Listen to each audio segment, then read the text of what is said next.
అంటే నేను మీ bonus already 2 రోజులు ఒక న్యూస్ తిరుగుతుంది ఏంటంటే ఐబొమ్మ నాయకుడు రవి గారిని అరెస్ట్ చేస్తారని.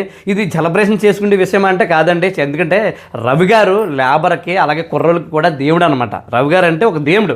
అలాంటి దేవుడిని అరెస్ట్ చేస్తారంటే చాలామంది కుర్రోళ్ళు బాధపడుతున్నారు అనమాట. నేను చూశాను, పర్సనల్గా కూడా చూశాను. కొంతమంది కుర్రోళ్ళు చాలా బాధపడిపోతున్నారు. ఎందుకంటే ఐబొమ్మ ఉండదు, ఇంకా ఐబొమ్మ రద్దు అయిపోయింది, ఇంక సినిమాలు ఉండవని. ఎందుకంటే రవి గారు చేసే పనులు కరెక్టా అంటే కరెక్ట్ ఏం కాదండి. ప్రభుత్వానికి వ్యతిరేకంగా చేయడం రాంగే. కానీ రవి గారు లాంటి వ్యక్తికి ఇలాంటి ఆలోచనలు ఎందుకు వచ్చినాయండి? సినిమా వాళ్ళు కారణం. ఎందుకంటే సినిమా వాళ్ళు టికెట్లు 500, 600, 700 ఎలా కట్టి ఎక్కువ అమ్మేస్తున్నారనమాట అండి. ఇది కాకుండా బాన్స్ మనకి ఏంటనుకుంటున్నారు, పాప్కార్న్ బయట 10 రూపాయలు, అక్కడ 50 రూపాయలు, డ్రింక్ ఏమో 17 రూపాయలు, అక్కడ 50 రూపాయలు, అలాగే పార్కింగ్ రేటు, ఇన్ని రేట్లు అనమాట. సినిమా రేట్లు ఎక్కువ, ఇది ఎక్కువ. ఫ్యామిలీ తెలిసి చూడాలంటే ఏం చూస్తాం మనం? అంత ఎక్కువ రేట్ల వల్ల మన ఫ్యామిలీ తెలిసి చూడలేం కదా. కాబట్టి ఇంత రేట్ల వల్ల ఈ రవి లాంటి ఎలాంటి ఆలోచనలు వస్తుందన్నమాట. ఇప్పుడు రవిని అరెస్ట్ చేస్తారు. ఇప్పుడు రవి అక్కడ తెలివైనడు దేశంలోని. రవి లాంటి చాలామంది ఉన్నారనమాట. ఇప్పుడు రవిని అరెస్ట్ చేస్తే ఈ సినిమా రేట్లు తగ్గాలన్నమాట. తగ్గలేదానికి ఏమవుతుంది, రవి లాంటి ఇంకా మంది పుట్టుకొస్తారు. ఇప్పుడు నేను పోలీసులు కానీ సినిమా వాళ్ళు కానీ తప్పు అంటలేదు. ఎందుకంటే సినిమాలు రేట్ ఎక్కువ పెట్టడం వల్ల ఇది మైనస్.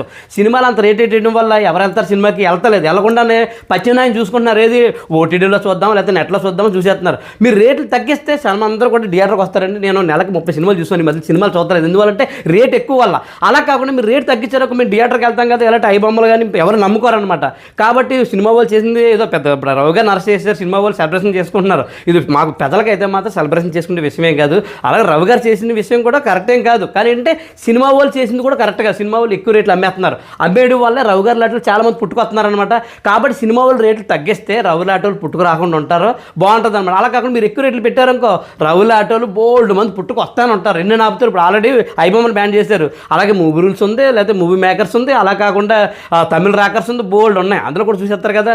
బ్యాన్ చేస్తే అన్ని బ్యాన్ చేయాలి. ఈ బ్యాన్ చేసే ముందు సినిమా రేట్లు తగ్గించండి. తగ్గిస్తే ప్రజలందరికీ మంచి జరుగుతుంది. అందరూ కూడా తక్కువ రేట్లు సినిమా చూస్తారు. అలా కాకుండా మీరు ఇష్టమైన రేట్లు అమ్మేరనుకో, ఈ రవులాటలు ఇంకా పుట్టుకొస్తారనమాట అండి. మీరు గుర్తుంచుకోండి, నేను ప్రభుత్వానికి కానీ పోలీసులకు కానీ వ్యతిరేకం కాదనమాట. నా అభిప్రాయం చెప్తున్నాను. ఈ వీడియో ఇంతారనమాట. ఈ వీడియో పెద్ద షేర్ చేయండి. అలా వీడియో లైక్ చేసి మన పేజ్ని ఫాలో చేయండి.